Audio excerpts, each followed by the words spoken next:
अरे यो सुतला कसले खेलाएको यस्तो डेन्जर प्लेयर किन खेलाएको यता यो खेलेपछि को खेल्छ भने चाहिँ यस्तो danger player hello guys welcome back to Sagar blog म अहिले कहाँ जाँदैछु भन्दाखेरि मार्केट जाँदैछु जो कि नेपालीमा भन्छ सेन्टर म अहिले अब आफ्नो कामको लागि जान्छु कि मेरो डेलीको काम यो हो कि मेरो सेन्टर जानै पर्छ।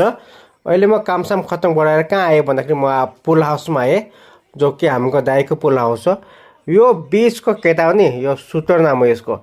यो यस्तो खतरा खेल्छ नि किनकि म खेल्नु आएको थिएँ लेकिन योलाई देखेर म आरामले बसेँ किन यो पनि खेल्नु सक्दैन। सुटर भनेको खतरा चिज हो।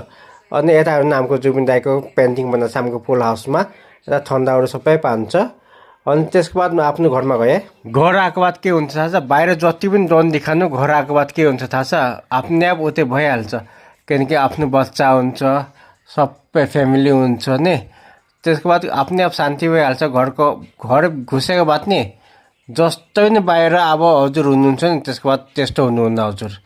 अनि घरको भित्र के हुन्छ भन्दाखेरि शान्ति मन हुन्छ आफ्नो बच्चासँग खेल्नु मन लाग्छ जोसुकै होस् राम्रो हुन्छ। ओके अहिलेको लागि यति नै बाई बाई।